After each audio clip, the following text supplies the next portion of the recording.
will take care of you. Beneath His wings of love abide. God will take care of you. God will take care of you through every day or all the way. He will take care of you. God will take care of you.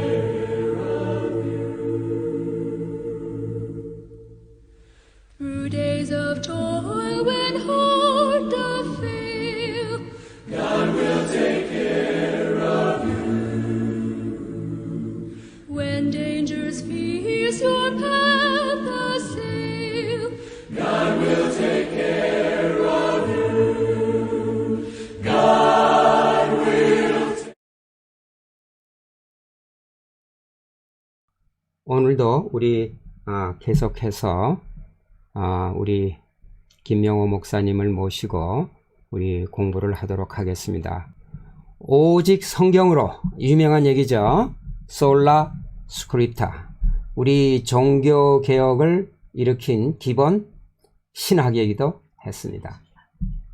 예, 감사합니다. 우리 마운틴뷰 교우 여러분들 주 안에서 언제나 강건하시기 바랍니다.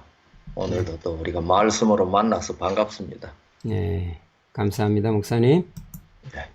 자, 그러면 오늘 제5가 우리 성경절은 하나님의 말씀은 살아있고 활력이 있어 좌우의 낯선 어떤 곰보다도 예리하여 혼과 영과 및 관절과 골수를 찔러 쪼개기까지 하며 또 마음의 생각과 뜻을 판단하니, 이 유명한 말씀이죠. 히브리 4장 12절에 있는 말씀입니다. 우리 서론에 있는 말씀 보면 오직 성경이라는 개신교 정신은 성경을 신학의 유일한 표준이자 결정적인 근원으로 드높였다. 성경과 교회의 전통을, 성경과 교회의 모두 강조하는 로마 가톨릭 교회의 신학과 달리 개신교의 신자는 오직이라는 핵심어를 강조한다. 즉 신앙과 교리에 문제가 있을 때 성경에 유일하고 최종적인 권위가 있다는 뜻이다. 우리는 오직 성경이 하나님의 말씀을 바르게 이해하기 위하여 꼭 필요한 몇 가지 성경 해석의 기본 원칙들을 내포하고 있다는 사실을 배울 것이다. 이 요소들 중 무엇이 또는 어떤 조합이 우리가 성경을 해석하고 그것들이 서로 관계를 맺는 데 사용되는 방식의 최종적인 권위가 되는가? 상당히 아주 중요한 질문을 하고 있습니다. 오늘 우리 첫째 소재의 말씀은 판단 기준으로서의 성경. 이는 너희로 하여금 기록된 말씀 밖으로 넘어가지 말라 한 것을 우리에게서 배워 서로 대적하여 교만한 마음을 가지지 말게 하려 함이라. 고린도서 4장 14절에 있는 말씀입니다. 자, 목사님. 제가 질문을 드리겠습니다.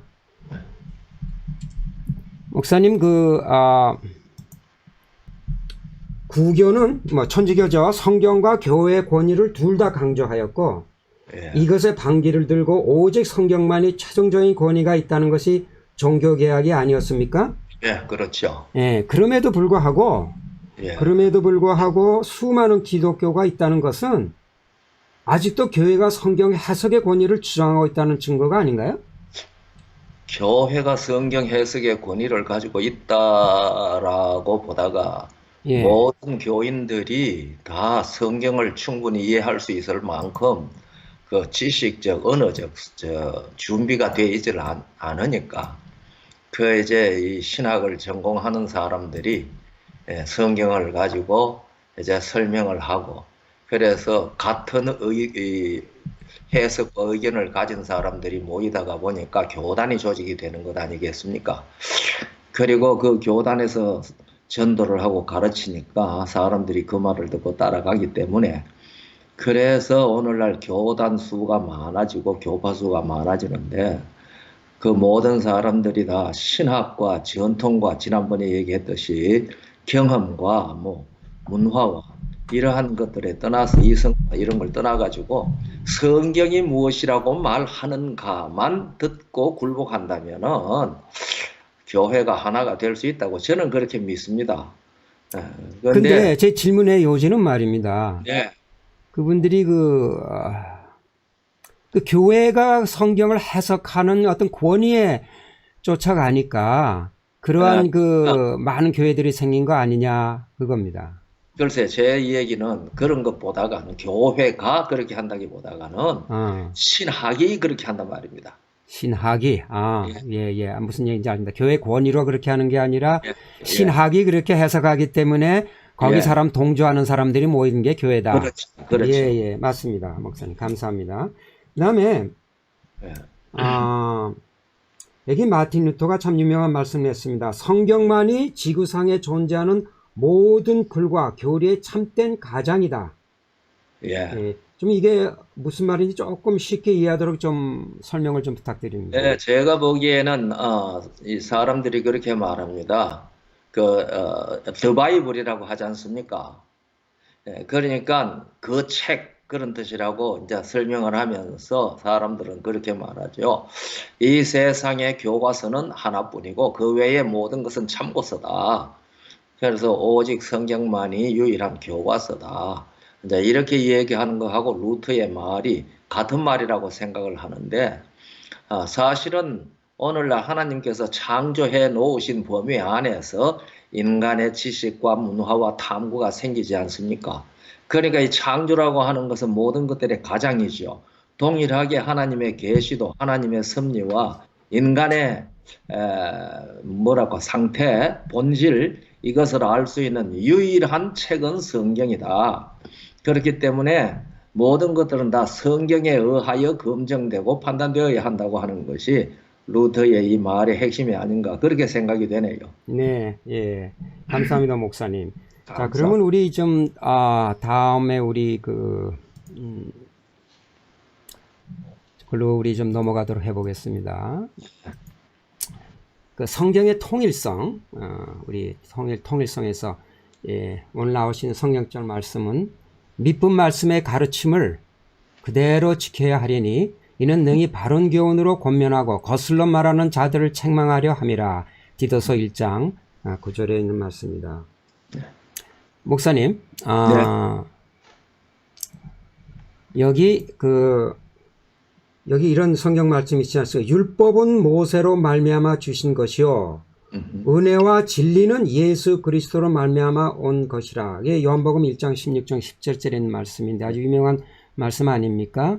그렇죠. 오늘 뭐 과정책에 나오는 성경절은 아닙니다만 이 성경절을 보면은 마치 구약은 율법이고 신약은 예수 그리스도 은혜다. 이렇게 얘기하는 것 같은 그런 성경 말씀이다. 그래서 구약은 율법 시대고 신약은 은혜의 시대다.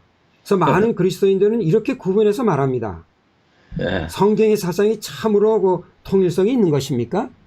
그런데 그 율법 시대다. 그리고 그 통일성은 왜 중요한지 좀 설명 좀 해주세요. 율법은 구약은 율법 시대고 신약은 은혜 시대라고 하는 이 얘기는 그게 신학 사조 중에 하나거든요. 그 세대주의 신학이라고 하는 게 있는데 그 세대주의 신학은 이 신학 성경의 신학 뭐라고 표현해야 되나? 그것을 갖다가 7시대로 나눕니다.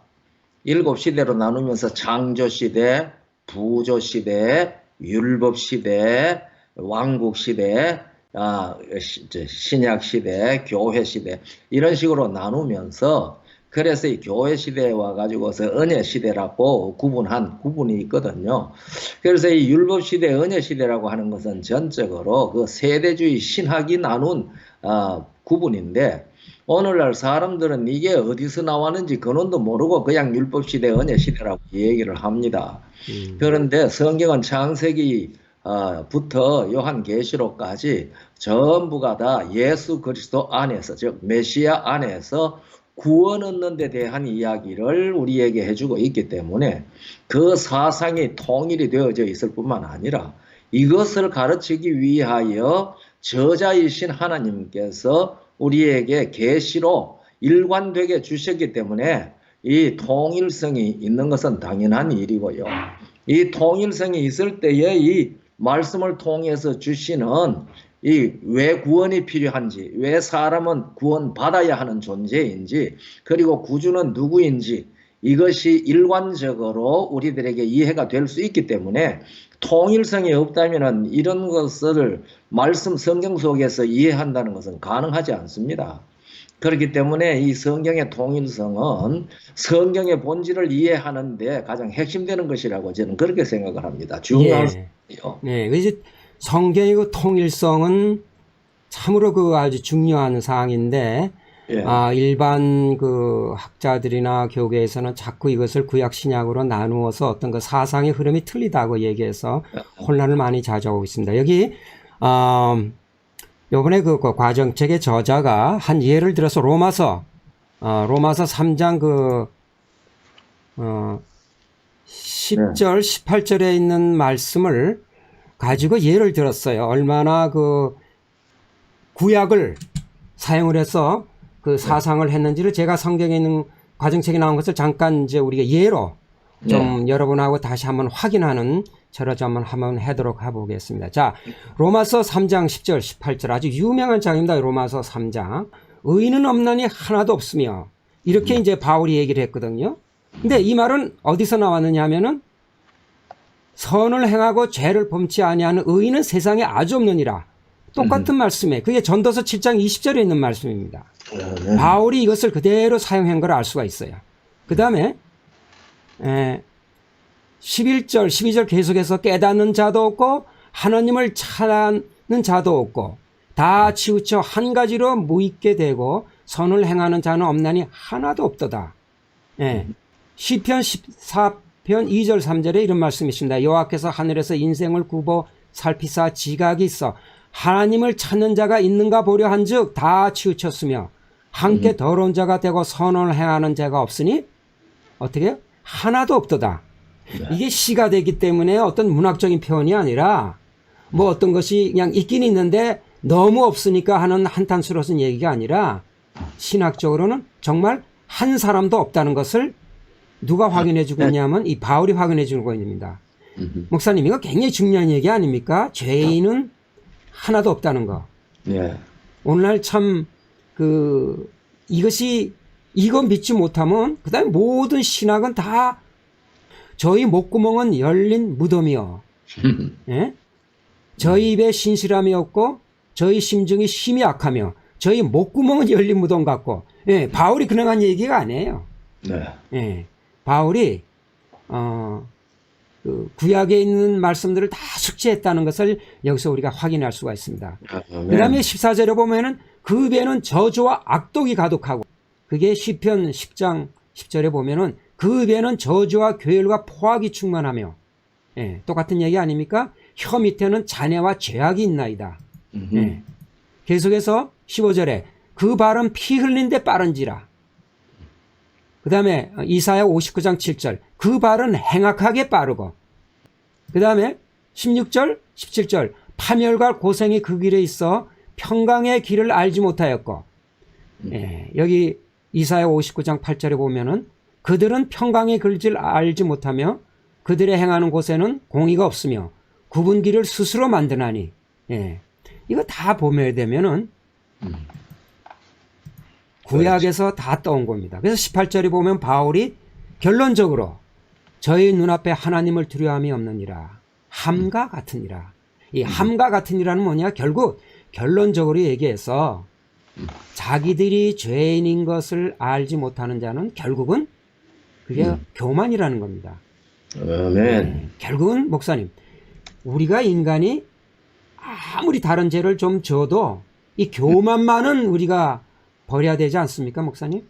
예, 그 성경이 말하는 교만의 핵심은 창조주 여호와 하나님을 인정하지 아니하는 것입니다. 예, 바로 이 말씀 아닙니까? 교만이라는 거는 예. 하나님을 두려워하지 않은 거. 그렇죠. 왜 우리가 죄인인가는 구원이 뭔지 전혀 모르죠. 예, 맞습니다, 목사님. 목사님, 우리 성경의 명확성에 대해서 네. 좀 질문을 하나 하겠습니다. 네. 성경은 성직자 같은 소수에게 그 해석의 권한을 제한하기보다 만인 제사상주의를 당연시한다. 예. 하나님이 주신 구별은 누구나 이해할 수 있기 때문에 성경은 우리에게 그것을 스스로 연구하도록 권장한다. 이게 교과에 있는 말씀입니다. 그럼에도 불구하고 예. 일반적으로 성경은 힘들고 함부로 해석해서는 안 된다는 관념 때문에 자신의 생각보다는 다른 사람의 말을 인용하는 우리 습관이 이렇게 되어 있습니다, 목사님. 예, 목사님 이거 그 어떻게 생각하십니까?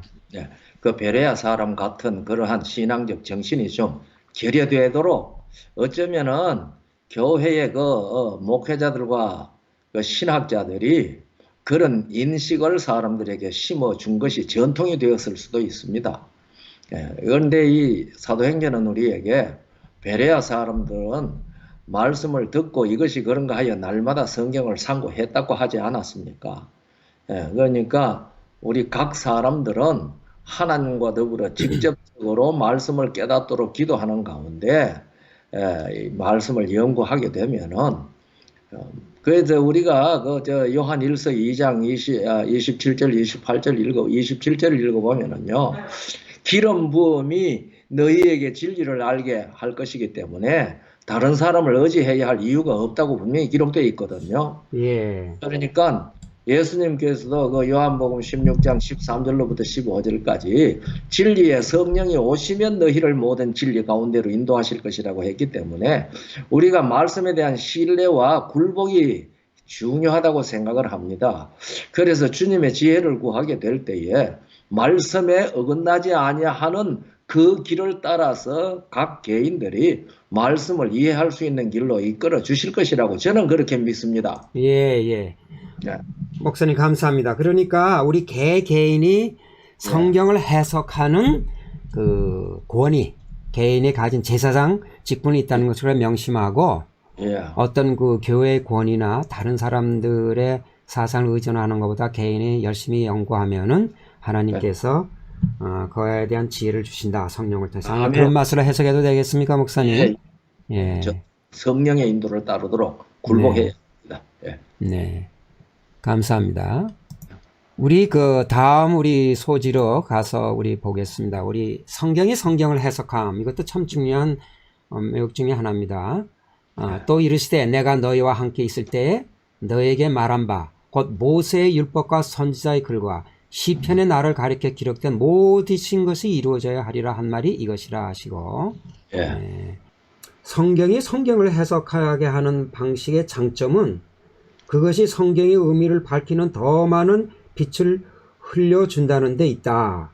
그런데 다른 3자가 인정해야 보편성이 있는 것이 아닙니까?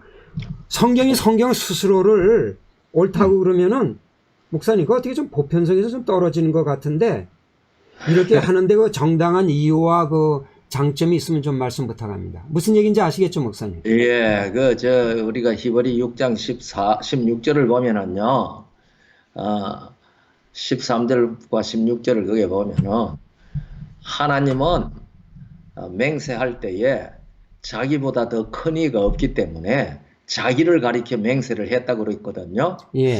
그러면서 이제 16절에는 13절인지 16절에 거기 보면은요, 두 절에 있는데, 사람 맹세는 모든 판단의 최종 결정이라고 그랬거든요. 그런데 사람들은 자기보다 큰 자를 가리켜서 맹세한다. 그러나 하나님은 자기보다 더 큰 이가 없기 때문에 자기를 가리켜 맹세했다고 그랬단 말이에요. 네. 그런데 성경이 고고하게 말하니까 성경이 옳더라. 아무개 박사가 말했기 때문에 성경은 진짜다. 이렇게 하면 고고하이나 그 박사의 말이 성경보다 더 권위가 있다는 뜻이 되잖아요. 네. 그렇기 때문에 성경은 성경 자체에서 해석을 하고 그렇게 할 때에 그건 하나님의 권위이고 그것이 성경이 가장 권위 있다는 것을 증거하는 하나의 증거이기도 하다고 저는 그렇게 생각을 합니다. 예. 네. 그래서 누군가가 그게 성경이 이렇기 때문에 그거 진짜 맞아? 이렇게 해서 성경을 믿는다면 그 사람 말을 성경보다 더 믿는 거잖아요. 권위가 있지 않습니까? 그러니까 오직 성경의 권위는 성경에 의해서 증명이 되는데 오늘날 많은 사람들이 그것을 동의해주지 아니하면은 권위가 떨어지는 것 같은 느낌인데 그 대표적인 것이 제7일 안식일 예수 재림교회 성경 이해잖아요. 이게 무슨 말씀이죠? 예. 예, 이 세상의 캐톨릭이나 일반 개신교에서 우리 재림교회가 성경을 풀이하는 일들을 동의 안 하는 사람들이 훨씬 많지 않습니까? 예, 그러다가 보니 재림교회를 보고 자꾸 이단이다 소리 하지 않습니까? 예, 그러니까 우리가 그런 것들에 신경 쓸 필요 없이 이것이 성경 창세기부터 계시록까지 일관하고 있는 중심 사상하고 같은가 하는 것을 이해하게 되면은 보편적으로 사람들이 인정을 하든지 안 하든지 그것은 성경이 말하는 것이고요. 네. 예, 저는 그렇게 믿습니다. 예. 근데 네, 알겠습니다. 그러나 이 성경이 스스로 자기를 이제 그 증인으로 내세우는 그러한 예. 모습에서 사람들이 조금 혼란을 느끼지만 사실 성경을 그 증인할 또 다른 그만한 책이 없지 않습니까? 아까 그 하나님 외에는 없다는 얘기하고 똑같은 말씀이라 되겠습니다. 그러나 목사님, 저는 좀 이렇게 생각을 합니다. 사실 성경이라는 게 말은 성경은 책의 한 권이 아니라 66권이 서로 증거하는 거 아닙니까? 그렇죠. 예, 그러니까 자기가 스스로 하는 게 아니라 66권이 서로 증인이 되는 거다. 아멘. 예, 그래서 거기에 통일성이 있으니까 이거는 예. 삼자가 아니냐. 성경 66권이 사실 다 삼자다. 예. 예, 그래서 그런 면에서 제가 논리적으로 좀 얘기를 해도 괜찮겠습니까, 목사님? 예, 그거 아주 딱 잘 설명하신 말씀입니다. 예, 감사합니다. 목사님, 여기 뭐 예. 시간이 많지는 않지만은 목사님이 그 성경 연구 방법을 잠깐 좀 소개해 주시면 저희가 참고가 되겠습니다. 저는 이 성경을 도덕적으로 선한 생활을 하라, 악한 생활을 하지 말라, 소위 권선징악을 하는 그런 책이라는 시각으로 성경을 연구하지 않습니다. 저는 성경을 존재와 생명이라고 하는 그 시각으로 보거든요. 그러니까 창세기 1장 1절은 존재 선포지 않습니까? 하나님께서 그렇게 존재하게 하지 않았으면 아무것도 존재하는 것이 없고, 하나님께서 사람을 창조하시고 생명을 주지 아니했으면 이 땅에 생명이 없습니다. 그런데 하나님은 영원한 생명을 주셨는데 사탄이 와가지고 이 영원한 생명을 잃어버리게 했지 않습니까? 생명에서 사망으로 떨어지게 했습니다.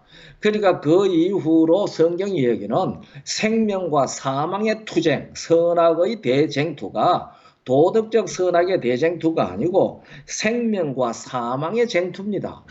그래서 생명은 무엇이고 사망은 무엇인데 성경이 그것을 쭉 이야기해서 마침내 처음에는 생명에서 사망으로 떨어진 생명을 예수 그리스도 안에서 다시 사망에서 생명으로 옮겨주는 이야기라고 하는 것을 중심으로 저는 성경을 그 빛으로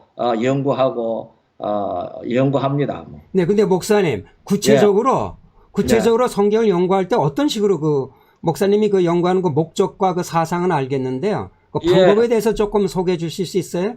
예, 그러니까 뭐 얘기했듯이 성경 구절들을 대조하죠. 그 우리가 이사야 28장에 있는 말씀대로 13절에 여기서도 조금 저기서도 조금 그렇게 해서 이 사상이 이 성경은 퍼즐 같은 것이거든요.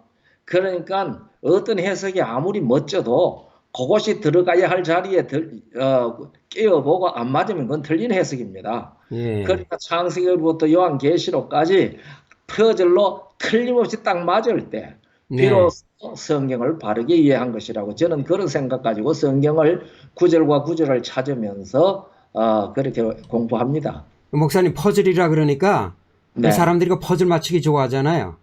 그래요. 아마 성경도 그런 재미가 있을 것 같습니다. 예, 재밌습니다. 예, 퍼즐 맞춰가고 거기에 그거 딱 맞을 때 예. 목사님 아주 무릎을 치겠습니다. 그렇죠? 예. 이게 이렇구나. 그렇죠. 예, 그 성경이 아마 연구의 재미입니다. 자, 우리가 시간이 오늘 좀 많이 갔기 때문에 이제 마지막 면을 하나 좀 보겠는데 가장 중요한 문제입니다만 우리 교회에서 그 엘렌.G. 화이트에 대한 것이 이제 계속 이제 문제를 이제 삼는 분들이 있습니다. 예. 여기 이런 말씀이 있어요. 우리 마지막 정리해 보면은 성경을 연구하려는 사람은 배우는 자의 정신으로 접근해야 한다. 우리 자신의 의견이 옳다는 것을 입증하기 위해서가 아니라 그렇죠. 하나님이 말씀하신 것을 알기 위하여 성경의 각 페이지를 연구해야 한다. 마치 광부가 땅속의 금강을 찾아 파듯이 우리가 하나님의 말씀이라는 보물을 열심히 끈기 있게 찾아야 한다. 이 교육에 있는 말씀인데, 네. 근데 이제 그 다음에 이제 말씀을 여기 보면 이런 말씀이 있어요. 나는 오늘 그대 앞에 귀중한 말씀을 높인다. 화이트 자매가 이렇게 말했다. 혹은 화이트 자매가 저렇게 말했다 하면서 내가 말한 것들을 반복하지 말라. 이스라엘 주 하나님 말씀하신 바를 찾고 그분이 명하신 바를 행하라. 가력 뽑은 기별 상권 33페이지. 여기 보니까 아주 그 비슷한 말씀들이 많아요. 제가 그걸 찾아서 쭉 그 장을 읽어봤습니다, 목사님. 네. 이 얘기는 우리가 너무 그 엘렌 G 화이트의 글을 너무 남용하는 경향이 있지 않나. 그런 그게 있어서 많은 적어봤는데, 목사님 그거에 대해서 좀, 우리 성경과 화이트에 대한 그 입장을 좀 간단하게 좀 정리해 주시면 감사하겠습니다. 네, 그건 참 시간이 좀 필요한 이야기인데요. 18세기 계몽주의가 나오면서부터 인간 이성으로 성경을 판단하는 일이 생겨가지고 아모스 8장 11절로 13절까지의 얘기가 나왔습니다. 말씀에 대한 기근의 시대가 됐거든요. 네. 그래서 이 큰 빛이 가리워져 버렸습니다. 그 신학과 사조와 전통과 이런 것들 때문에 그랬는데 하나님께서는 사람들을 거기에서 성경 자체로 돌아가도록 하기 위해서 때가 되었을 때에 한 종을 일으키시고 오직 성경으로 성경을 깨달으라고 간절히 권하는 일에 의해서 사용하신 분이 엘렌 G 화이트라고 저는 그렇게 믿습니다. 네. 그래서 당신을 작은 빛이라고 얘기를 했고 성경을 연구할 때에 화이트 자매가 이랬다 화이트 자매가 저랬다 소리 하지 말고 성경으로 성경을 깨닫도록 하라. 그리고 만약에 이 밝은 빛이 계속해서 밝았다면은 이 작은 빛은 필요 없을 것이다. 그렇게 말했지 않습니까? 네네.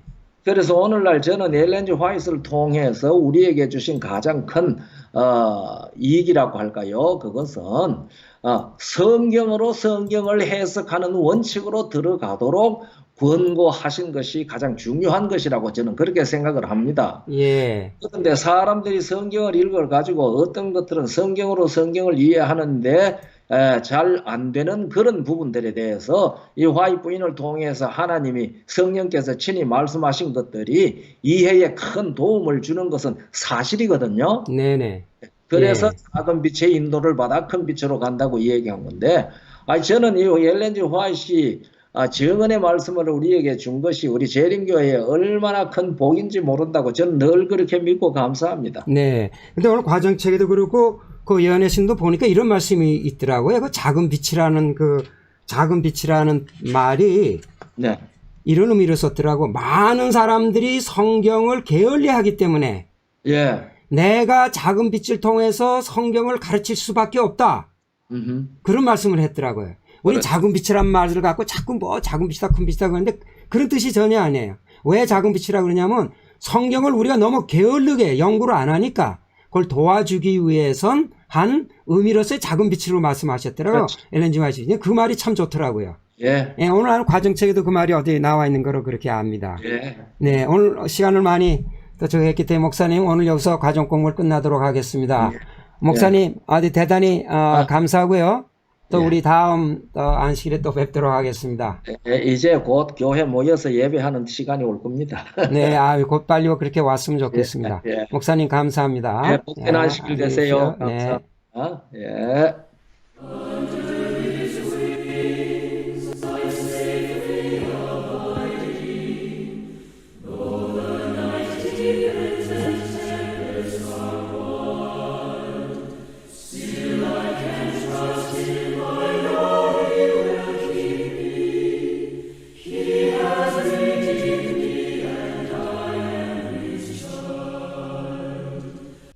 올이 되어서 정말 아름다운 계절인데 아름다운 계절을 느낄 여유가 별로 없죠. 그렇더라도 우리가 준비된 마음으로 하나님께 예배드리도록 하겠습니다. 먼저 예배 시작하기 전에 몇 가지 안내 말씀을 드리겠습니다. 우리 최중업 장로님과 가족들 모두에게 하나님의 위로를 또 우리 성도님들의 위로를 전합니다. 여러분들이 저한테 연락을 해오셨어요. 장로님 하관이 언제냐고. 그래서 제가 요즘 코로나 때문에 10명 이상 참가할 수 없다 그런 말씀을 드렸음에도 불구하고 그래도 시간과 장소를 좀 알려달라고 해서 제가 여기 적었습니다. 5월 11일 오전 9시 30분이요. 장소는 오크힐 메모리얼 파크입니다. 그래서 기억하시고 그러시면 되겠습니다. 그리고 우리 중가주 합회에서는 5월 9일 우리 다음 안식일을 금식 기도 안식일로 정했습니다. 그래서 코로나로 인해서 고통 중에 있는 사람들, 또 우리 모든 교회들을 위해서 우리가 그날 하루 금식하며 기도하자고 그렇게 합회에서 정했습니다. 우리 선생님들 함께 참여하실 수 있는 분들은 금식하며 기도하는 이 일에 참여해 주시기를 부탁을 드리겠습니다. 혹시 건강 때문이나 혹시 체력이 약하신 분들, 이런 분들은 우리가 목적이 기도하는 것이기 때문에 억지로 이렇게 금식하지 마시고 건강을 위해서 이 기도에 함께 참여하시면 되겠습니다. 그 다음에 또 여러 성도님들이 제게 문의해 오시는데요. 헌금을 보내는 방법을 이렇게 문의해 오셨습니다. 그래서 일단은 3가지 방법이 있겠습니다. 첫째, 우리 우편으로 보내시는 방법은 교회로, 교회 주소로 이렇게 체크를 써서 보내시면 되겠습니다. 그 다음에 직접 우리 재무님에게 보내주셔도 되겠습니다. 우편으로. 그래서 우리 재무님 그 주소가 2881 메리디안 에비뉴입니다. 그래서 글이 보내셔도 되고, 그 다음에 컴퓨터를 잘 활용하시는 분들은 온라인으로 직접 보낼 수 있습니다. adventistgiving.org 이렇게 하시면 들어갈 수 있고, 거기서 우리 교회 이름을 넣고 본인의 이름 인포메이션 넣으면은 온라인으로 하실 수 있습니다. 그래서 이런 것들이 우리 성도님들의 신앙에 생활에 도움이 되시길 바라겠습니다. 이제 우리 또 내게 이르시되 너는 이 모든 뼈에게 대언하여 이르기를 너희 마른 뼈들아 여호와의 말씀을 들을지어다. 주 여호와께서 이 뼈들에게 말씀하시기를 내가 생기로 너희에게 들어가게 하리니 너희가 살리라. 기도하시겠습니다. 하늘에 계신 저희들의 아버지, 오늘 또 저희들에게 안식일을 허락하여 주심을 감사합니다. 저희가 한 장소, 한 공간에서 예배를 드리지는 못하지만 한 마음으로 한 시간에 주님께 경배해 드릴 수 있는 시간을 주심을 감사드립니다.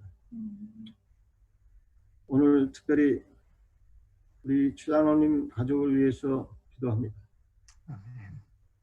부인과 어머님을 잃고 젖어 있는 우리 장로님 가족에 주님의 크신 위로가 함께 하셔서 그들에게 진정한 하늘의 평안이 함께 있기를 정말 기도드립니다. 그래서 우리가 나중에 우리 부활해서 새 하늘에서 새 번왕에서 주님 앞에서 우리 모든 식구들이 주님을 경배할 때 참으로 기쁨과 환희의 경배를 드릴 수 있도록 저희들에게 축복하여 주시옵소서. 이제 목사님 말씀을 통해서 주의 말씀을 대언할 때 우리 마른 뼈들에 영혼의 생기를 불어넣어 주셔서 우리 생활에 참으로 말씀을 따르고 순종하는 그러한 우리 마운틴뷰 성도님들이 될 수 있도록 저희들에게 다시 한번 축복하여 주시옵소서. 모든 것을 감사드리며 예수님 이름으로 기도합니다.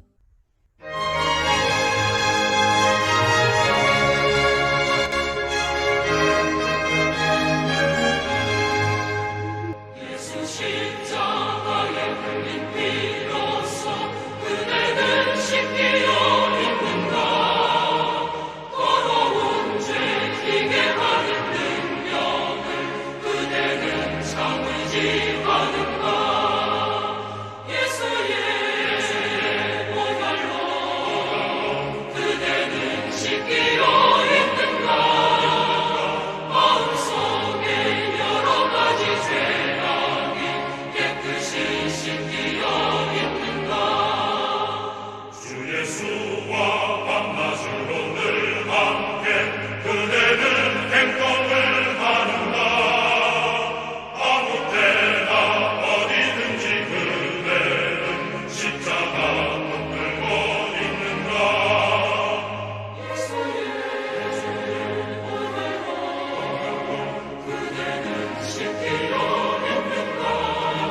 화면에 나오는 꽃이 무슨 꽃인지 아십니까?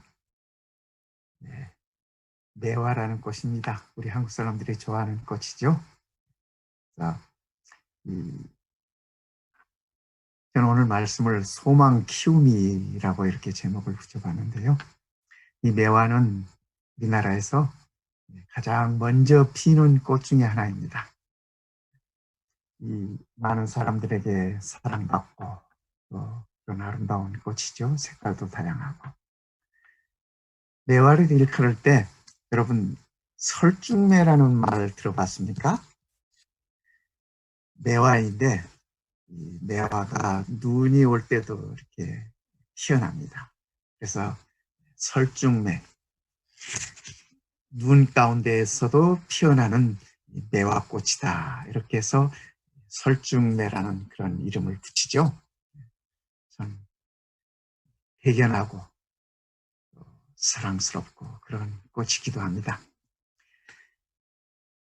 이렇게 이른 봄에 매화가 꽃을 피우기 위해서는 모든 식물들이 잠을 자고 있는 그 혹한 속에서도 이 매화는 그의 생명 운동을 시작하는 것입니다.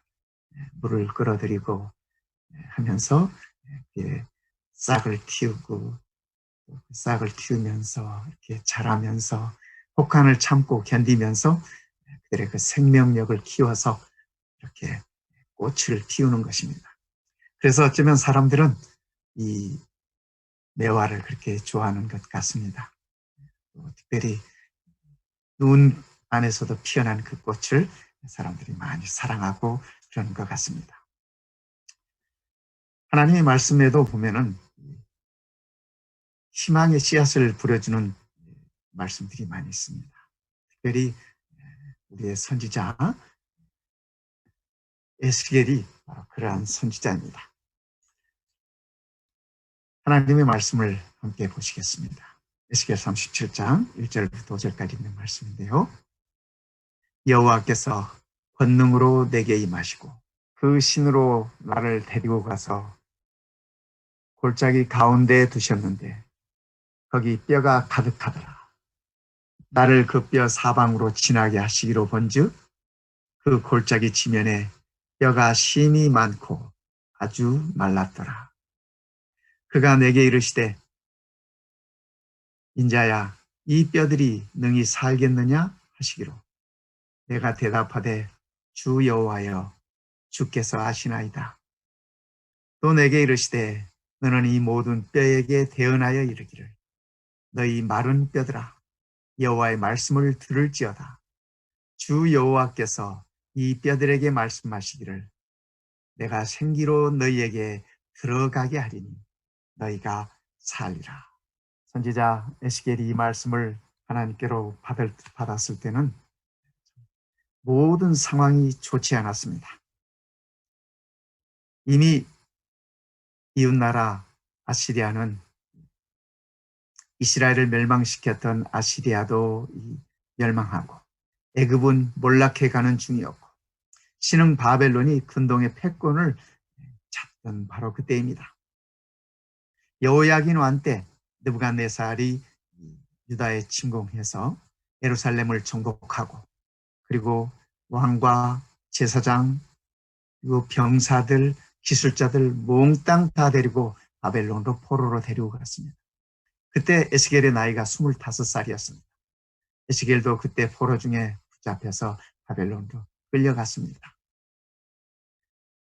참 25살 이 젊은이에게 모든 것이 절망이었습니다. 나라는 없어져 버리고 왕은 포로로 잡히고 젊은이들을 다 끌려가고 얼마나 절망이고 얼마나 안타깝겠습니까? 어쩌면 에스겔은 하나님을 향하여 하나님 어찌하다가 우리 선택받은 우리 민족이 이렇게 되었습니까? 하고 원망도 할 수 있는 그런 참으로 처참한 절망적인 그러한 상황이었습니다. 뿐만 아니라 유다 왕의 마지막 왕 스드기야 왕은 그의 두 눈이 다 뽑힌 채 바벨론으로 포로로 끌려가기도 했습니다. 들려오는 것은 비명소리고 들려오는 것은 죽음뿐이었습니다. 온 유대 나라에 참으로 처참한 그러한 광경들이 펼쳐지고 있었습니다. 절망 중에 있을 수밖에 없었습니다. 그때 하나님께서 절망 중에 있는 이 청년에게 소망을 말씀하십니다. 소망을 키워주십니다. 하나님께서 에스겔에게 이렇게 말씀하십니다. 또 내게 이르시되 인자야, 이 뼈들은 이스라엘 온 족속이라. 그들의 길을 우리의 뼈들이 말랐고 우리의 소망이 없어졌으니 우리는 다 멸절되었다 하느니라. 그들의 상황이 그랬습니다. 이 뼈들은 이스라엘 온 백성이었습니다. 뼈들이 말랐고 우리가 소망이 없어졌으니 우리가 다 죽었다. 그렇게 표현하고 있습니다. 참으로 얼마나 기가 막힌 상황입니까? 이 말씀 가운데서 살펴보면 이렇습니다. 1절에 보면은 골짜기 가운데 뼈가 가득하더라. 참 민족적인 참상 아니겠습니까? 저는 요즘 최근에 우리 미국의 상황들을 보면서 정말 뼈가 가득한 그러한 참담한 마음을 느낍니다. 우리 성도님들도 이 언론의 보도들을 통해서 보셨겠지만 뉴욕 지역에 얼마나 많은 시체들이 트럭에 쌓여져 있고 호텔방에 쌓여져 있고 또 섬에서 무더기로 시체를 갖다 이렇게 묻어야 되고 차마 눈으로 보기 어려운 그러한 상황들임을 우리는 봅니다. 우리가 있는 이 세상이 뼈가 가득한 세상이 되고 말았습니다. 제가 오늘 아침에 코로나 상황을 한번 살펴봤습니다. 살펴봤더니 전 세계 환자들이 329만 2,729명입니다. 오늘 아침 통계입니다. 그 중에 329만 명 중에 사망한 인원이 23만 7,425명입니다. 그리고 코로나가 감염되어 있는 나라들이 모두 218나라였습니다. 온 세계가 고통 가운데 있습니다. 온 세계가 뼈가 가득합니다. 우리가 살고 있는 이 미국은 어떠한가 살펴봤더니요. 오늘 아침 통계가 미국에 있는 환자가 110만 197명입니다. 오늘 아침 통계입니다. 미국 내에서 사망하신 분이 6만 4,600명입니다. 세계 최고입니다. 세계 최고의 선진국인 이 미국에서 전염병을 통하여 세계에서 가장 많은 사망자를 낸 것이 지금 현재 우리가 살고 있는 이 미국입니다. 뼈가 가득합니다. 우리 한국은 어떠한가? 한국은 오늘 아침 통계로 1,780명입니다. 그 중에 격리 해제된 사람들이 9,123명이고 코로나로 사망한 인원이 250명입니다. 세계적으로 살펴보면 그나마 감사합니다. 우리 한국은 새롭게 발생하는 환자들이 그 발생을 멈추었습니다. 요즘 하루에 4명이다, 5명이다 환자가 생기는 것은 주로 외국에서 들어온 외국인들입니다. 또 외국에서 살았던 사람들이 한국에 들어올 때 공항에서 나타난 그러한 결과입니다. 어쨌든 오늘 우리가 살고 있는 상황이 이렇습니다. 2절에 보면은 이렇게 말하지 않습니까? 그 골짜기 지면에 뼈가 심이 많고 아주 말랐더라. 여러분, 이 뼈를 본 적 있으십니까? 제가 어렸을 때 저희 학교 앞에 공동묘지가 있었는데 그 공동묘지를 이전한다고 합니다. 아파트를 짓는다고 공동묘지 이전한다고 해서 제가 수업만 끝나면 그곳에 달려가서 공동묘지 이전하는 모습을 봤습니다. 무덤을 파고 그 안에 있는 뼈들을 거두어서 잘 이렇게 모으는 모습을 보았습니다. 뼈가 심히 이렇게 말랐다고 하는 얘기는 오래되었다고 하는 얘기입니다.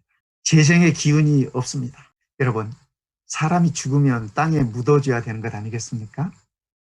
그런데 뼈들이 골짜기에 그대로 있다고 하는 사실은 그 죽은 사람을 묻어줄 사람조차 없었다고 하는 얘기로 우리가 이해할 수 있습니다. 버려진 시체들의 짐승들이 와서 먹고 새들이 뜯어먹고 이렇게 해서 오래되어서 그 뼈들이 말라가는 것입니다. 유대 나라의 참혹했던 현장을 우리는 상상으로도 해볼 수 있습니다. 장정들이 다 포로로 끌려가고 허약한 자들만 본국에 남아있고 힘도 없고 절망이기 때문에 수많은 시체들을 다 채 묻어줄 수도 없는 그러한 상황이었음을 우리는 이 말씀 속에서 보는 것입니다. 하나님께서 에셀에게 묻습니다. 인자야, 이 뼈들이 살겠느냐? 에스겔의 대답이 어떻습니까? 주 여호와여, 주께서 하시나이다. 저는 이 에스겔의 대답 가운데서 에스겔의 마음을 봅니다. 이 뼈들이 살겠느냐 하시는 하나님의 말씀에 삽니다 라고 얘기해야 할 텐데 그 얘기가 잘 나오지 않습니다. 못 삽니다. 살 수 없습니다 라고 대답하면 믿음이 없는 거고, 그렇지 않겠습니까? 하나님 앞에 믿음이 없는 것 같고, 또 살겠습니다 대답하자니 현실이 너무 아득한 것입니다. 마른 뼈들을 향해서 살겠다고 말할 자신이 아무리 해도 생각이 되지 않는 것입니다. 그래서 주께서 하십니다. 그가 이렇게 대답하는 것 같습니다. 하나님께서 말씀하십니다. 너는 이 모든 뼈에게 말하라. 너희 마른 뼈들아, 여호와의 말씀을 들을지어다. 주 여호와께서 이 뼈들에게 말씀하시기를 내가 생기로 너희에게 들어가게 하리니 너희가 살리라. 하나님께서 에스겔에게 뼈들에게 말씀을 선포하라고 하십니다. 그러면 이 뼈들이 살아나겠다고 얘기하십니다. 저는 이 모습 가운데서 태초에 말씀으로 천지를 창조하신 창조주 하나님의 모습을 보는 것입니다. 뿐만 아니라 흙을 빚어서 사람을 만드시고 코에 생기를 불어 넣어주시던 그 창조주 하나님의 모습을 저는 이 말씀 속에서 봅니다. 죽어있던 마른 뼈들에게 하나님의 말씀이 선포되고 하나님께서 생기로 그 뼈를 채우셔서 그들을 살리시는 모습입니다. 여러분, 저는 오늘 우리 성도님들의 삶 속에 이러한 변화가 있기를 기대합니다. 이러한 변화가 있기를 기도합니다. 사망에서 생명으로, 우리가 처한 상황이, 우리가 보는 상황이 실감이 나지 않을지 모르지만 우리 하나님 눈에 보시기에, 믿음의 눈으로 보기에 우리가 다 죽어있는 마른 뼈들이 아닌지 답답합니다. 여러분, 하나님의 말씀이 선포되는 것을 귀 기울이시기 바랍니다. 우리가 살 수 있는 유일한 방법은 하나님의 말씀을 통해서입니다. 그리고 그 말씀을 통해서 하나님께서 우리들에게 성령으로 채워주실 것입니다. 여호와의 생기로 우리를 채워주실 것입니다. 우리가 살 수 있는 유일한 방법은 이것입니다. 예수님께서도 말씀하셨습니다. 너희가 물과 성령으로 거듭나지 아니하냐 하나님의 나라를 결코 볼 수 없을 것이다. 물과 성령이라고 하는 말씀, 그렇죠? 하나님의 말씀과 성령으로 우리가 거듭나고 하나님의 나라로 회복되는 것입니다. 우리가 살아날 수 있는 유일한 방법이 바로 그 방법인 것입니다. 37장 11절에 이렇게 말씀하십니다. 또 내게 이르시되 인자야, 이 뼈들은 이스라엘 온 족속이다. 너희 민족이다. 그들이 이르기를 우리의 뼈들이 말랐고 우리의 뼈들이 말랐고 우리의 소망이 없어졌으니 우리는 멸절되었도다. 소망이 없는 이 백성, 절망 가운데 있는 이 백성들이 그들이 다 멸절되었다고 그렇게 얘기하고 있습니다.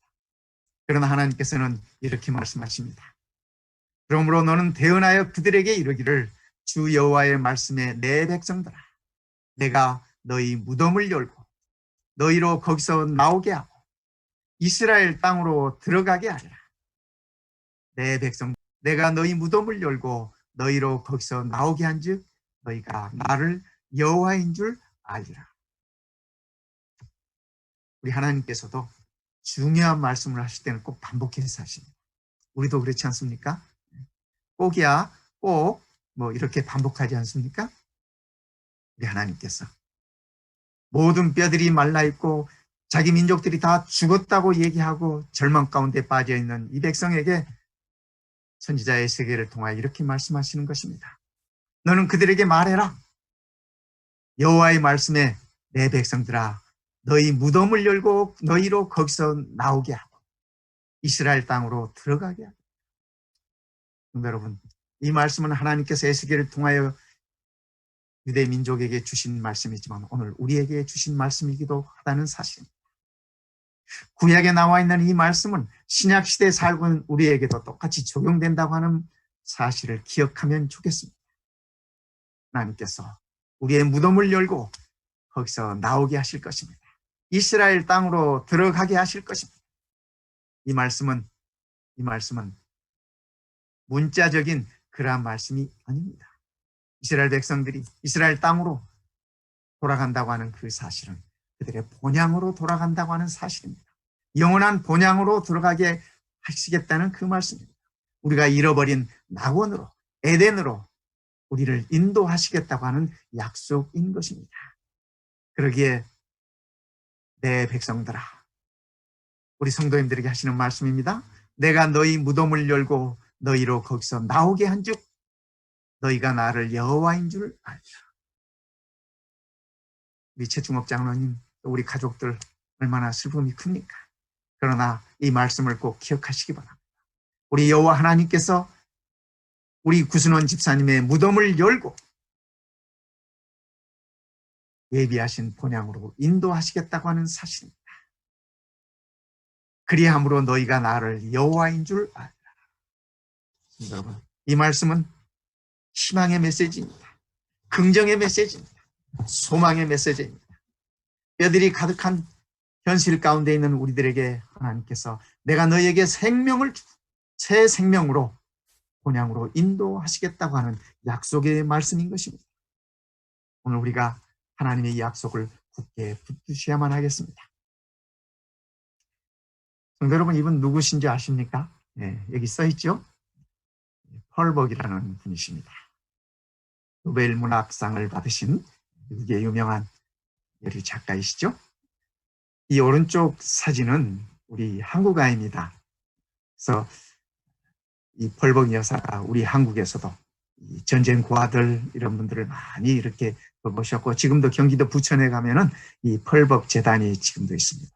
여러분들께서 한국에 가시면 한번 가보실 수 있습니다. 이 펄벅 여사께서 이 노벨 문학상을 받으신 분이신데 그의 작품 가운데 어머니의 초상이라는 작품이 있습니다. 아마 우리나라에도 이 초중고등학교 학생들 교과서에도 이렇게 아마 실렸을 것입니다. 어머니의 초상이라고 하는 이 작품이 있습니다. 근데 이 작품에 그의 어머니를 소개하고 있습니다. 이 펄벅 여사의 어머니에 관해서 그가 이렇게 적고 있습니다. 그의 어머니는 22살에 결혼을 했습니다. 참 일찍 했죠. 그리고 남편인 선교사를 따라 전혀 알지 못하던 중국 대륙으로 건너갑니다. 미국과의 본국과의 그 교통이 두절되어지고 아무런 연락도 되지 않은 채 그의 부모님은 거기서 중국에서 굶주림과 또 많은 생명의 위험 속에서 선교 활동을 시작했습니다. 선교 활동하면서 그곳에서 7 아들을 낳았습니다. 그런데 그 가운데서 4 아들이 7 아들 중에 4 아들이 어머니의 품에 안겨서 숨을 거두었습니다. 가난과 굶주림과 질병 때문에 말입니다. 그리고 3 아들을 키워 어릴 때 보았던 그 어머니의 얼굴을 떠올리면서 이 펄벅 여사는 이 작품 가운데서 그렇게 고백하고 있습니다. 여러분들이 화면에서 보시는 바로 이 모습입니다. 이 말씀입니다. 나는 내 어머니의 얼굴 속에서 고통스러운 모습을, 우울한 어머니의 노래를, 어머니가 꾸며준 우리의 방에는 어두운 그림들을 본 적이 없다. 내 어머니가 들려준 얘기 가운데 절망적인 얘기를 내가 들은 적이 없다. 언제나 희망이 넘치는 믿음의 얘기를 어머니는 우리에게 들려주시고 하셨다. 펄복 여사가 될 수 있었던 힘은 그의 어머니의 긍정적인, 희망적인 그 모습에 있었다고 저는 그렇게 고백하고 있는 것입니다. 저는 이 펄복 여사의 모습을 보면서 이 땅을 살아가는 우리 모든 그리스도인들의 모습이 이래야 되지 않을까, 이 어머니처럼 말입니다. 이래야 되지 않을까, 그렇게 생각해 봅니다. 여러분,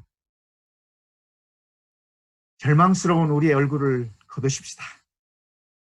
우리의 입술에서 우울한 노래들을 다 걷어내십시다. 우리의 가정에서 어두운 그림자들을 다 거두십시다. 우리의 자녀들에게 희망의 얘기를 들려주고, 소망의 이야기를 들려주고, 근심의 얘기를 멈추십시다. 그리하여 우리 모두가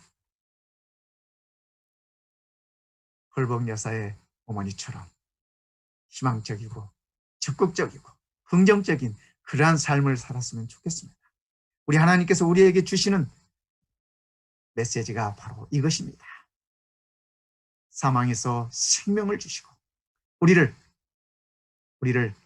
본향으로 인도하시겠다고 말입니다. 뿐만 아니라 그 일을 통해서 우리의 하나님이 여호와 하나님이라고 하는 사실을 일러주시겠다, 깨우쳐 주시겠다고 그렇게 약속하고 계시는 것입니다.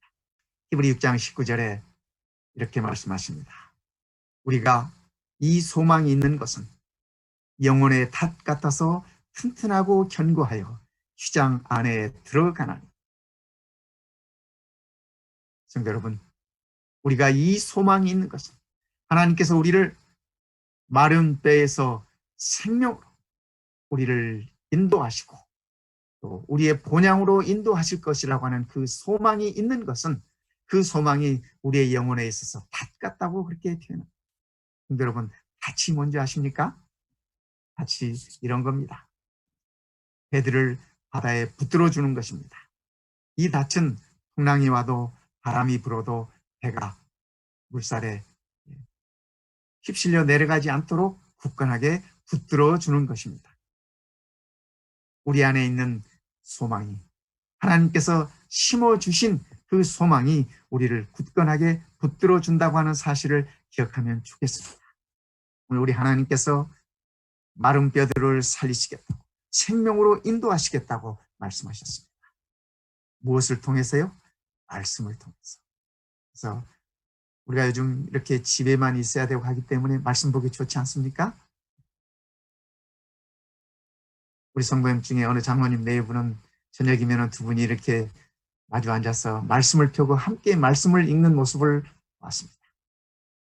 우리가 이 어려운 중에도 얼마나 귀한 특권입니까? 하나님의 말씀을 좀 더 우리가 많이 살펴보고 말씀 따라 사는 그러한 삶이 되어야 할 것입니다. 그것이 마른 뼈 같은 우리의 삶 속에서 생명으로 인도해 주시는 것입니다. 그리고 그 말씀을 통해서 하나님께서 그의 생기를 불어넣어 주실 것입니다. 성령 하나님의 역사가 우리 안에 일어나게 될 것이며 성령 하나님의 역사가 우리의 가정에 일어나게 될 것입니다. 이렇게 된 자들은 소망으로 기다리는 것입니다. 소망으로 영광의 날을 기다리는 것입니다. 하나님의 축복이 우리와 함께 하실 것입니다. 우리 하나님은 우리에게 소망을 키워주시는 분이십니다. 그러기에 우리 하나님은 소망 키움입니다. 성도 여러분, 우리의 소망을 키워주시는 하나님을 굳게 붙들고 이 닷처럼 말입니다. 우리의 영혼의 닷처럼. 그렇죠? 이 영혼의 닷을 통해서 우리가 튼튼하고 견고하여 휘장 안에 들어가. 여기 휘장 안이라고 하는 것은 성소에서 성소와 지성소를 가르는 휘장을 의미합니다. 그래서 우리 예수님께서 그의 몸으로 십자가에 돌아가심으로 이 휘장을 찢으셨습니다. 그래서 휘장 안에는 하나님의 보좌가 있습니다. 그 하나님의 보좌 안으로 들어가셨습니다. 우리도 우리 주님을 따라서 휘장 안에 들어갈 수 있게 된 것입니다. 얼마나 큰 축복입니다. 여러분, 이 소망을 결코 놓치지 마시기 바랍니다. 결코 잃어버리지 마시기 바랍니다. 오늘도 우리가 마른 뼈 같은 우리가 말씀을 통하여 살이 붙고 조직이 붙고 뼈들이 맞춰지고 또 가죽이 입혀지고 이렇게 해서 하나님의 성령의 생기로 우리가 생명을 얻게 될 것입니다. 우리의 소망을 키워주시는 하나님이 계심을 인하여 우리가 감사하면서 함께 찬양하십시다. 이 모든 것이 반드시 끝이 올 것입니다. 지금의 우리들의 이 어려운 상황도 반드시 곧 끝나게 될 것입니다. 어두운 것 후에 빛이 오고 바람 부은 후에 잔잔해지고 소나기 후에 햇빛 나고 수고한 후에 쉼이 올 것입니다. 여러분, 우리 함께 찬양하십시다. 어두운 것 후에 빛이 오며 바람 분 후에 잔잔하며 소나기 후에 햇빛 나며 수고한 후에 쉼이 있네. 연약한 후에 강건하며 해로운 후에 유익 있고 눈물 난 후에 찬송하며 찌뿌린 후에 주수되네. 고생한 후에 평안하며 슬퍼한 후에 기쁨 있고 멀게 된 후에 가까우며 외로운 후에 사랑 있네. 고통한 후에 일하오며 죽음 후에는 부활 있고 십자가 후에 승리하니 이러한 길이 참 길일세. 기도하겠습니다. 우리 아버지 하나님, 죄의 절망 가운데 있는 우리들에게 말씀을 선포해 주시고 말씀을 통하여 여호와 하나님의 생기를 불어넣으신 그 은혜를 참으로 감사합니다. 우리를 사망에서 생명으로 인도하시고 어둠에서 빛으로 인도해 주신 그 은혜를 참으로 감사드립니다. 이제는 사망의 자식이 아니라 사탄의 자식이 아니라 여호와 하나님의 자녀가 된 것을 인하여 참으로 감사합니다. 우리가 절망 중에 있을 때 소망을 허락하시고 우리가 고통 중에 있을 때 하늘의 밝은 빛을 보게 하신 우리 아버지 하나님, 이제는 그 사랑과 예수님의 은혜와 성령 하나님의 감동 감화하심으로 우리 모든 성도들의 삶 속에 가슴마다 속에 소망을 허락하시며 영원한 생명으로 채워주시옵기를 우리 주님 예수님의 이름으로 간절히 축원하옵나이다. 아멘.